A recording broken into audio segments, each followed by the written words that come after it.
वाढत्या औद्योगिकरणामध्ये गडचिरोलीमध्ये जी आणखी एक नवीन कंपनी येत आहे मेसर्स वरद फेरो अलाय या कंपनीचा नवीन प्रोजेक्ट जो आहे तो मुधोली चेक नंबर 2 या गावामध्ये आहे आणि आता मी याच गावामध्ये उभा आहे। या गावामधली जवळपास 450 एकर पेक्षा जास्त जमीन या प्रकल्पामध्ये जाणार आहे। उद्या या प्रकल्पाची पर्यावरण विषयक जनसुनावणी आहे। लोकांना काय वाटतं, नेमकं त्यांच्या भावना काय आहे आपण जाणून घेऊया। ह्या जनसुनावणीच्या संदर्भात बोलताना असं वाटतंय का पर्यावरणाबद्दल जे आमचे गुरंढोरं आहेत, मानसिक त्रास होणार आहे, आमच्यावर जीवनहानी होणार आहे, त्याच्यामुळे आम्ही जमीनच देणार नाही। मुळात आमची जमीन आम्ही देणार नाही आणि हा प्रदूषण आमच्या मुलाबाळाला सामोरं जाऊन बहुत त्रासदायक आहे आणि आमची शेती पण होणार नाही याच्यानं। आणि आम्ही गाव सोडून जायचं का? तुम्ही किती वर्षापासून या गावामध्ये राहत आहे आणि आता ही इतक्या मोठ्या प्रमाणावर जमीन जी आहे ती गेल्याच्या नंतर तुम्ही कुठे जाणार? तीन पिढ्या झाल्या माझ्या। आजचा बाप आणि माझी तिसरी पिढी आहे इथं। तर खाऊन पिऊन आम्ही सुखी आहोत। आता समोर जर जागा गेली तर आम्हाला चढी लावायला नाही।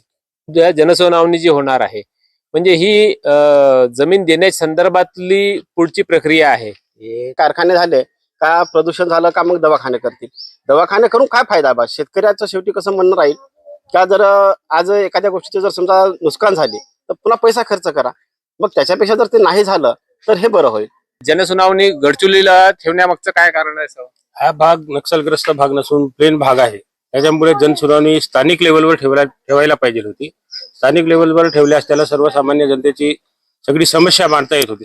हे आपल्या कंपनीमुळे आमच्या शेती पिकावर परिणाम तर होणार आहे, पण आमच्या जीवनावर जे आम्हाला जे ऑक्सिजन हे ते मिळत आहे त्याच्यावर सुद्धा प्रदूषण होईल। मी नकारच आहे आमच्या शेतकऱ्यांचा। मी एक सरपंच म्हणून सांगतो की जे आमचे शेतकरी म्हणतात त्यांना न्याय मिळाला पाहिजे।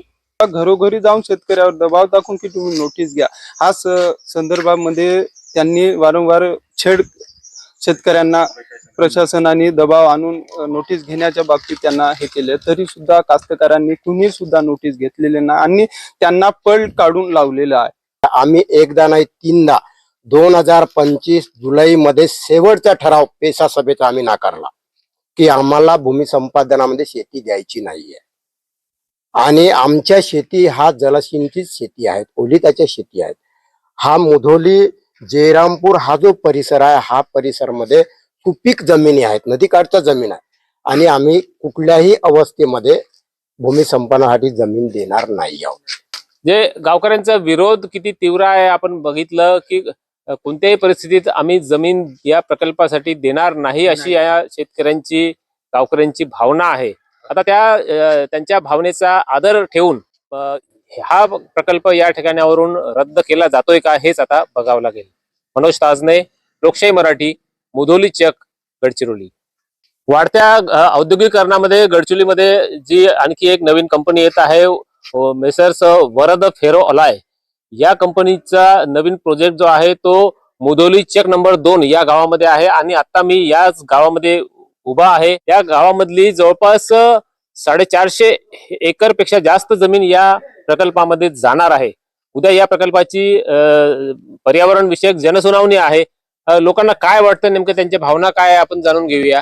ह्या जनसुनावणीच्या संदर्भात बोलताना असं वाटतंय का पर्यावरणाबद्दल जे आमचे गुरंढोरं आहेत, मानसिक त्रास होणार आहे, आमच्यावर जीवनहानी होणार आहे, त्याच्यामुळे आम्ही जमीनच देणार नाही। मुळात आमची जमीन आम्ही देणार नाही आणि हा प्रदूषण आमच्या मुलाबाळाला सामोरं जाऊन बहुत त्रासदायक आहे आणि आमची शेती पण होणार नाही याच्यानं। आणि आम्ही गाव सोडून जायचं का? तुम्ही किती वर्षापासून या गावामध्ये राहत आहे आणि आता ही इतक्या मोठ्या प्रमाणावर जमीन जी आहे ती गेल्याच्या नंतर तुम्ही कुठे जाणार? तीन पिढ्या झाल्या माझ्या। आजचा बाप आणि माझी तिसरी पिढी आहे इथं। तर खाऊन पिऊन आम्ही सुखी आहोत। आता समोर जर जागा गेली तर आम्हाला चढी लावायला नाही। जनसुनावणी जी होणार आहे म्हणजे ही जमीन देण्याच्या संदर्भातली पुढची प्रक्रिया आहे। हे कारखाने झाले का प्रदूषण झालं का मग दवाखाने करतील। दवाखाने करून काय फायदा बा? शेतकऱ्याचं शेवटी कसं म्हणणं राहील का जर आज एखाद्या गोष्टीचे जर समजा नुकसान झाले तर पुन्हा पैसा खर्च करा, मग त्याच्यापेक्षा जर ते नाही झालं तर हे बरं होईल। जनसुनावणी गडचिरोलीला ठेवण्यामागचं काय कारण आहे सर? हा भाग नक्षलग्रस्त भाग नसून प्लेन भाग आहे, त्याच्यामुळे जनसुनावणी स्थानिक लेवलवर ठेवायला पाहिजे होती। स्थानिक लेवलवर ठेवल्यास त्याला सर्वसामान्य जनतेची सगळी समस्या मांडता येत होती.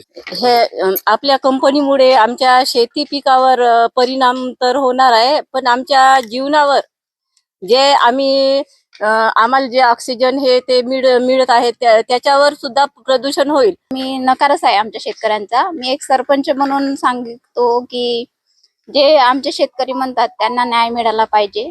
घरोघरी जाऊन शेतकऱ्यावर दबाव टाकून की तुम्ही नोटीस घ्या, हा संदर्भामध्ये त्यांनी वारंवार शेतकऱ्यांना प्रशासनाने दबाव आणून नोटीस घेण्याच्या बाबतीत त्यांना हे केले.